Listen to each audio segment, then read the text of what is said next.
दुश्मन को छुप कर नहीं ललकार कर मारते हैं। Chief of army staff, chief of defence forces field marshal Syed Asim Munir का कौमी उलमा व मशाइख कॉन्फ्रेंस से खिताब।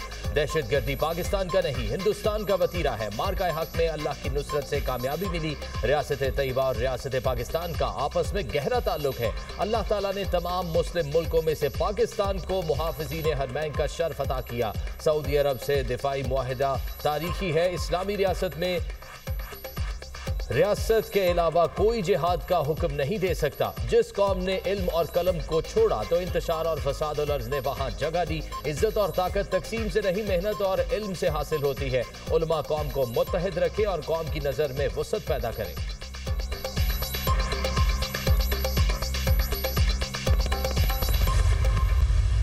जब मार्का हक हुआ, उस अजीम कामयाबी और पाकिस्तान की अफवाज की दलेराना और इंतहाई जुर्रत के साथ उस जंग को लीड किया फील्ड मार्शल सैयद आसिम मुनीर ने। हर सिपाही और हर जर्नैल ने, चाहे वो बरी फौज के हों या फ़ज़ाई फौज के हों या बहरी फौज के, उन सब की इसमें बेमिसाल इसमें उनकी काविशें शामिल हैं। अगर इस मुल्क ने तरक्की करनी है उसके लिए फिर दहशतगर्दी का खात्मा इंतहाई जरूरी है। ये ना जादू टूने से कोई बात होगी, ना किसी और तरीके से, सिर्फ और सिर्फ शबाना रोज मेहनत से होगी इंशाअल्लाह।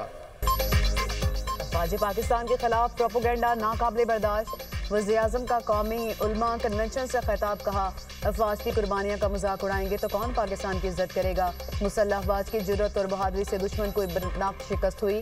फील्ड मार्शल सैयद आसिम मुनीर ने जुर्रत और महारत से इस जंग को लीड किया। असली दुश्मन को ऐसी शिकस्त दी क़यामत तक नहीं भूलेगा। बलोचिस्तान खैबर पख्तूनख्वा में रोजाना बेगुनाह अवाम फितना और खारिज का निशाना बनते हैं। मुल्क ने तरक्की करना है तो दहशतगर्दी का खात्मा जरूरी है। दहशतगर्दी और मौसमी तरक्की की काविशें साथ नहीं चल सकती। डिफॉल्ट के धाने पर खड़ी मईशत को दोबारा पटरी पर लाए। मुल्क जादू टोने से नहीं शुबाना रोज मेहनत से तरक्की करेगा। अमन और इत्तेहाद की फिजा कायम करना होगी। मुल्क में फिरका परस्ती का खात्मा जरूरी है।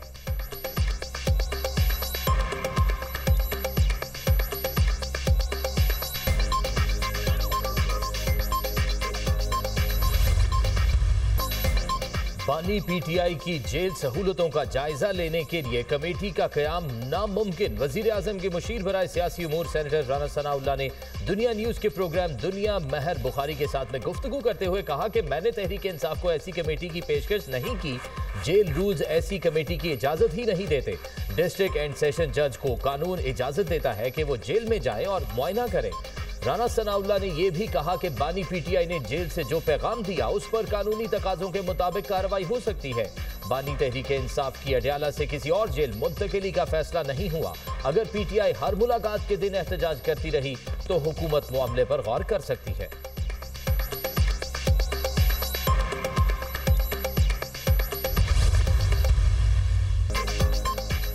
एक सियासी जमात का सियासी दजाल जैसा रवैया। बिलावल भुट्टो की मीडिया से गुफ्तगू, कहा एक सियासी कुव्वत दिन रात फौजी क़यादत के खिलाफ साजिशों में मसरूफ है। इनकी कोशिश है अवाम और अफवाज के दरमियान दरार पैदा करें। ऐसी जमातें सियासी दायराकार में रहकर सियासत करें। पीटीआई खुद पाबंदी का सामान पैदा कर रही है। किसी सियासी पार्टी पर पाबंदी के हक में नहीं हूँ। खैबर पख्तूनख्वा में गवर्नर राज लगाना मेरा या मेरी पार्टी का मुतालबा नहीं। सियासी जमात दहशतगर्दों की सहूलतकार बनी तो फिर गवर्नर राज लगाना मजबूरी बन जाएगी। बिलावल भुट्टो का मुल्क और अफवाज पाकिस्तान के साथ खड़ा रहने का अज़्म, कहा पाकिस्तान इस वक्त खतरनाक दौर से गुजर रहा है। भारत फिर पाकिस्तान के खिलाफ साजिश कर रहा है। पाकिस्तान को अफगानिस्तान से खतरात लाहिक हैं। ऐसी सियासी कुव्वतें हैं जो इदारे पर इस वक्त हमलावर होती हैं जब मुल्क संगीन हालात से गुजर रहा होता है।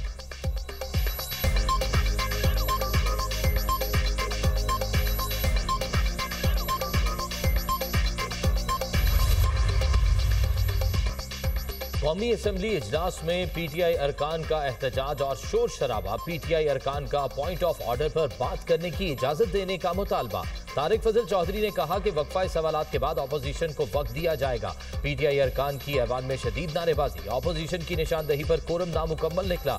इजलास गैर मुअय्यना मुद्दत तक मुलतवी। आसिफा भुट्टो का कायम मकाम स्पीकर कौमी असम्बली के रवैये पर मायूसी का इजहार। कहा स्पीकर को सेशन मुअख्खर करने की हिदायत दी गई ताकि मेरा तवज्जो दिलाओ नोटिस पेश न हो सके।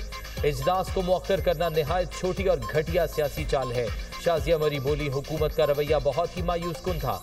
एक एयरपोर्ट पर ऐसी लड़ाई लड़ेंगे तो ये बहुत छोटी सोच है। न्यू इस्लामाबाद एयरपोर्ट का नाम तब्दील करके शहीद बेनजीर भुट्टो एयरपोर्ट रखा जाए।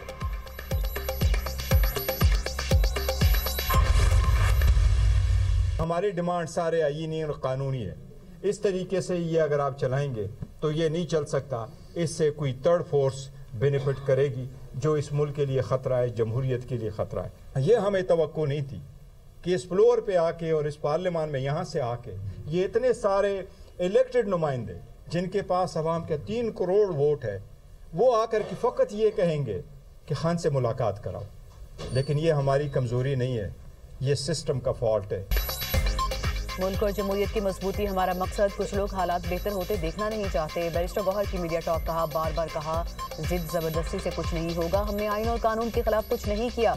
हम 3 करोड़ लोगों के नुमाइंदे हैं। इतनी बड़ी जमात को सिस्टम से निकाल देंगे तो पीछे बचता क्या है। स्पीकर कौमी असम्बली मुश्किल वक्त में अच्छी कोशिशें कर चुके। स्पीकर का किरदार काबिल तारीफ रहा। मजीद अच्छे इकदाम की ज़रूरत है। असद कैसर का 20 और 21 दिसंबर को कौमी कॉन्फ्रेंस बुलाने का ऐलान। कहा कॉन्फ्रेंस में एक कौमी एजेंडा देना है। तमाम जमहूरियत पसंद लोग हमारे साथ दें। हुकूमत आइन को नहीं मानती, सिर्फ जोर ज़बरदस्ती पर चल रही है। मुल्क तब आगे बढ़ेगा जब जमहूरियत होगी।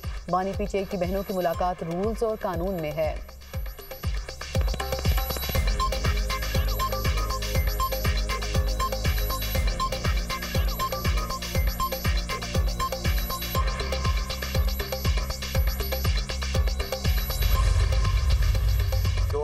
में पीटीआई को धांधली करके हुकूमत दी गई और उसको जो बाकी जमातों का मैंडेट है उसमें डाका डाल के उसको हुकूमत मिली।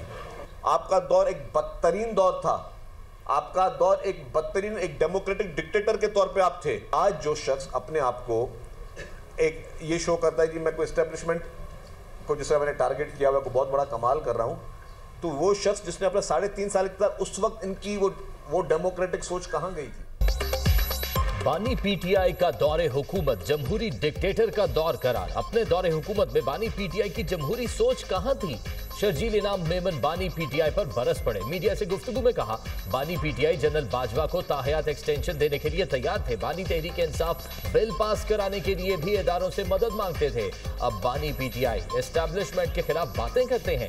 बानी पीटीआई को थोपा गया, साजिश के जरिए इक्तदार में लाया गया। दूसरी जमातों का मैंडेट चोरी करके उन्हें हुकूमत दी गई। बानी पीटीआई ने बद तहजीबी के कल्चर को सियासत में मुतारिफ करवाया। मुआशरे में सिर्फ गालम गलोच के कल्चर को फरोग दिया। तहरीक इंसाफ के दौर में मुखालफीन को निशाना बनाया गया। कौन सी इमरजेंसी थी ईद की रात फरियाल तालपुर को गिरफ्तार करना पड़ा। क्या ये सब बातें भूल जाएं? कभी आपको गद्दारी का सर्टिफिकेट नहीं देंगे। अपने तर्ज सियासत को तब्दील करें। नौजवान नस्ल को वरगलाने की कोशिश ना करें।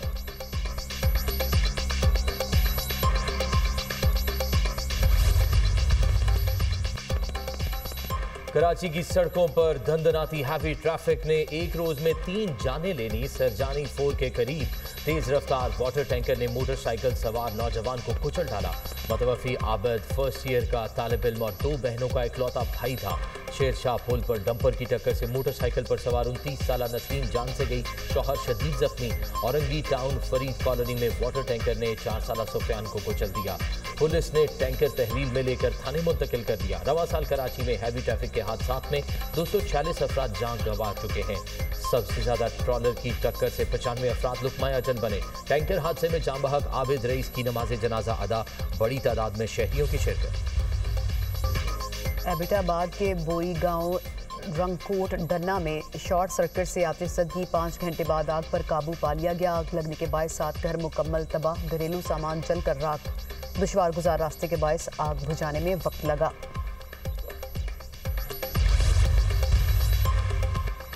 गजा जंगबंदी को 2 माह मुकम्मल। फलस्तीनियों के मसाइल जूं के तू। जंगबंदी के बावजूद इजरायली फौज की खिलाफ वर्जियां। 24 घंटों में मजीद 3 मासूम फलस्तीनी शहीद और 5 जख्मी हो गए। इजरायली फौज ने 738 बार मुआहदे की खिलाफ वर्जी की। इजरायली हमलों में 379 फलस्तीनी शहीद, 1000 जख्मी हुए। शोहदा की मजमूई तादाद 70,366 हो गई। 1,71,064 फलस्तीनी जख्मी हो चुके। बेयारो मददगार और खुले आसमान तले सोने वालों के लिए एक और इम्तिहान। तूफान बायरन से सैलाब और शदीद मौसमी खतरात बढ़ गए। इसराइल ने मकबूजा मगरबी किनारे में 764 गैर कानूनी हाउसिंग यूनिट्स की मंजूरी दे दी।